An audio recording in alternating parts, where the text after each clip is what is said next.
Welcome back, ladies and gentlemen, to another video. Today we've got what is moving the markets, and we got a little spoiler under there: valuations and stimulus. So why do I say that? We're going to get into that in the video. So as promised, a little market update for you guys. So the agenda for today: best chance you have as a retail investor is to follow the fundamentals. We already had a video about that. I'm trying to post this on Monday. We'll see if that ends up happening. But best chance you have as a retail investor is to follow the fundamentals, what's reported in the 10Ks, the 10Qs, the filings from the companies, okay? That's probably going to be the most trustworthy thing that you can find in the markets, making sure that their earnings look good. So we're going to go over some economic data to watch, rotation watching, which I have some things to share about, indexes that you guys should be following and how to think about those. All right, types of investor mindsets, we'll go through that, and then we'll talk about risk mitigation strategies through asset allocation, and asset classes. We'll probably save that for a later video. That'll be a follow-up video. All right, so economic data to watch.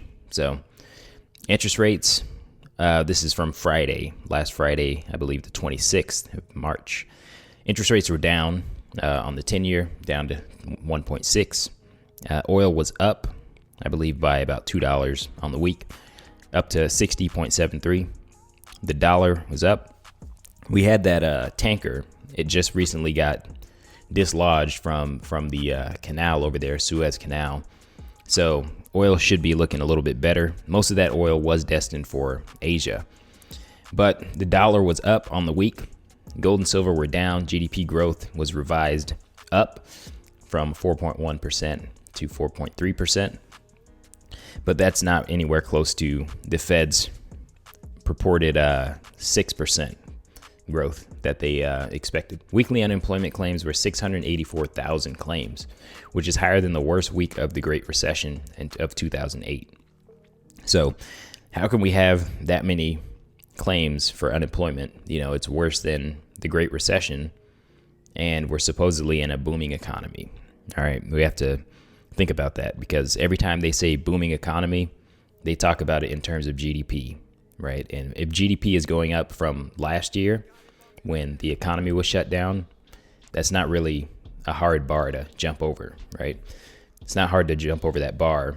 And when you have, I think it's 25% of the money in existence was printed into the economy in the past year, you know, it's not very hard to grow GDP in nominal terms. So basically, if you do it in real terms, or if you think about how much money was actually pumped into the market, if you're only expecting 4% growth, that's a pretty bad sign.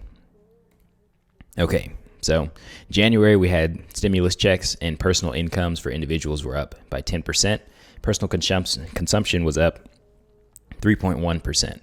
And then in February we had no stimulus checks, and personal incomes were down 7.1%, and personal consumption was down 1%. So basically what I wanted to show you guys this was to say that what's moving the market is stimulus and the Fed and government intervention, right? So incomes don't usually just move from up 10% to down 7.1% unless you're pumping money into the system.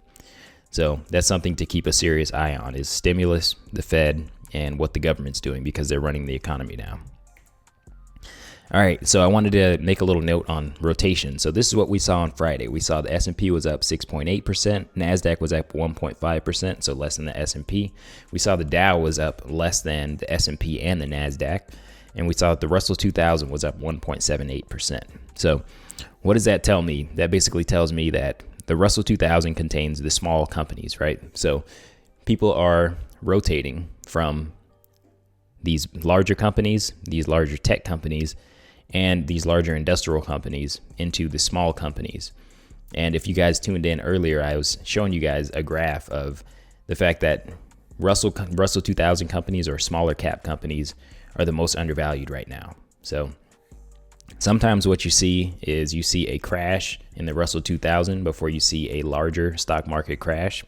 I'm putting this out before the market opens on Monday, so we'll have to see. I'm covering my bases. You never know what's going to happen in the market.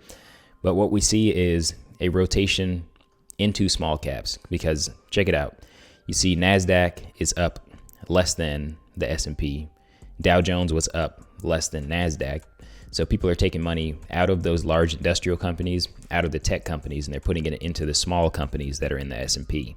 And you see it even more pronounced in the Russell 2000. So these are 4 indexes to watch to understand where the capital is flowing, because money doesn't necessarily just flow in and out of the market. Sometimes it stays in the market, but it flows within the market. So that's something to keep your eyes on, those 4 indexes. All right. So let's talk about types of mindsets: the speculator, the enterprising, and the value defensive investor. So let's start with the high growth investor mindset. So their mindset, and what you should be occupying with your mindset, is you're looking at basically top line and bottom line, and you're trying to forecast out what is this company going to be doing in 3, 5, 10 years. And based on that, you're going to come up with a valuation that you believe based on where the company's going to be in 3, 5, 10 years. So what you do is, once you come up with that amount, then you can make for how much return you think it's going to be. I'll give you guys an example of a stock that I'm looking at right now, TTCF. I think that could be anywhere between a $6 to $10 billion market cap within the next 5 to 10 years. So based on that, I'm willing to buy it right now. I think it's at a $1.7 billion market cap. I'm willing to buy it anywhere under a $2 to $3 billion market cap, because I think that I'm going to be able to double to triple my money. So just because it goes down in the short term, you have to keep that in mind, what you expect the company to be worth in the future. Another thing to note about all 3 of these mindsets is that you don't necessarily need to only occupy one of these mindsets for the entirety of your portfolio. So some of my portfolio is speculative, some of it's this high growth, other parts of it would be considered this enterprising. So I'm looking for companies that aren't necessarily as super established, but they're growing a little bit faster than maybe a value defensive position. And we'll get into some of these criteria that we're looking for a value defensive investor. So these come from the book, The Intelligent Investor by Benjamin Graham. So these are the Buffett type stocks, which we'll see a little bit later in the video. I'll show you guys a stock screener on macro trends, and we'll see some of the Buffett style investments. All right, so types of risk mitigation strategies: the asset allocator, index investor, index creator, 20 to 50 stock positions, less than 20 stock positions, and the trader. So we'll get into that in a little bit here. So defensive investor. These are the things that Ben Graham recommends for the defensive investor. This is the person who their mindset is, I don't want to lose any money. So they're going to try to buy something because they think it's cheap. All right. So what the defensive investor is they're somebody who's going to go in and buy something and say, there's no way that it should be selling for this little of an amount. So it has to go up. There's only one direction for it to go, right? Versus the other investors are hoping that the company grows. This person is saying the company is already a certain size and there's no way that it should be selling for this amount. So you can employ that strategy in part of your portfolio. All right, so what are they looking for? They're looking for adequate size of enterprise. They're looking for some earnings in the past 10 years. So this company has been earning money for the past 10 years. Uninterrupted payments for at least 20 years. So uninterrupted dividend payments. So they want you to have been paying dividends for the past 20 years. A minimum increase of at least 1/3 in per share earnings in the past 10 years using 3-year averages. So they want earnings growing, okay, at least moderately. Current price should not be more than 15 times average earnings for the past 3 years. So we have to keep in mind that this is a different interest rate environment. So we have to keep in mind, the opportunity cost. We're at 0 interest rates, right? So this 15 times earnings, it's going to be a little bit of a different criteria than back when this book was written. And the last one, as a rule of thumb, we suggest a multiplier ratio of the price to book times the earnings ratio to not exceed 22.5. So essentially they don't want your price to book to be 1.5 or higher unless your earnings ratio justifies it. So 15 times 1.5 is 22.5. That's how you get that number. All right. And we'll go in and look at some of the stocks that fit that criteria after this. So enterprising investor. All right. This is a person who is a little bit more growth oriented. So they're willing to take on a little bit more risk. So the changes we see here is positive earnings for the past 5 years instead of 10, currently pays a dividend instead of paying for 20 years, instead of paying for the past 20 years. Current earnings greater than last year's, so they're growing. Stock price is less than 120% of tangible assets. And we see that the current ratio is less than 1.1. So let's actually shoot over to macro trends really quick, and we'll look at some of these enterprising investments. So we've got PE ratio 15, PB, I couldn't put it to 1.5, but what we see is as we set this to the Benjamin Graham settings, we see a lot of Buffett style investing. We see a lot of banks are really cheap right now. We see a lot of either energy stocks, or we see certain food companies, right? And that's what Buffett really likes to buy. He likes to buy these cheap companies, very defensive. It's worked very well for him over time. We see a lot of capital companies that invest. So that's pretty much what we see. We see BlackRock there. A lot of these companies are insurance companies as well, and that's what Buffett likes to buy. Insurance, banks. He recently bought some Verizon. He buys those boring companies that pay out those dividends, and he just keeps unstacking a bunch of cash. So anyways, I thought that was interesting to see. When you actually apply his criteria that he learned from Benjamin Graham, you start to see a lot of his style of investments. All right. Asset allocator. Okay, so let me explain basically what's going on here. This is the all-weather portfolio as constructed by Ray Dalio. So what we see here is that it's preparing you for 4 different types of seasons.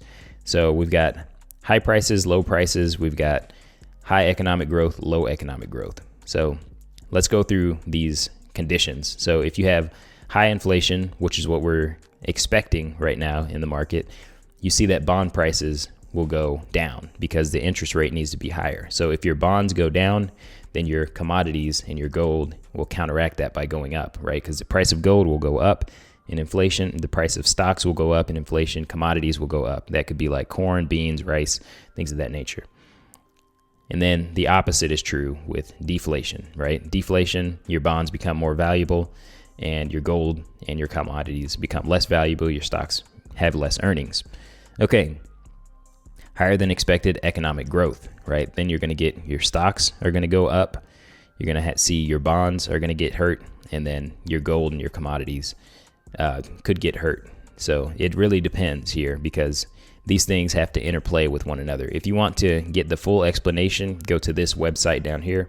I will teach you to be rich.com/blog/all-weather portfolio to check out the full justification there. Maybe we'll do a video on that later. All right, index fund investing. So basically, this is just a cap-weighted index. So these are all based on the size of these companies. This is taking on less risk because sometimes, like I said earlier, capital doesn't flow out of the market, it flows within the market. So no matter where it flows, your index fund still captures it. So if people start selling off JP Morgan here and buying Wells Fargo, they're moving out of your index fund back into your index fund. All right. And the last 3 that we're going to go through as far as types of investors is 20 to 50 stock positions, less than 20 stock positions, and your trader, which you guys know that I don't necessarily like. So 20 to 50 stock positions, that would be basically picking up a couple of these and diversifying across industries. And basically, you know, like I said, if you own 2 or 3 banks, let's say you own these 3 banks, people start selling off Wells Fargo and they go into JPM, you're capturing that capital. And then as you go down in positions, let's say that you're trading Apple. If Apple starts to tank and it starts to go here and capital goes there and capital goes into different industries, basically you're taking on more risk. If one company goes away, let's say that you're all in this company here, Philip Morris or Altria. If all the capital flows out of there, you're screwed. You're done. All right, so you're taking on the most risk. However, if that company does very well, you will have the highest reward potential. So anyways, hopefully you guys liked this video. If you did, make sure you give it a thumbs up. Make sure you guys hit the links down below if you want to get some free money, get those free stocks from Webull and all that good stuff. And I'll see you guys in the next video.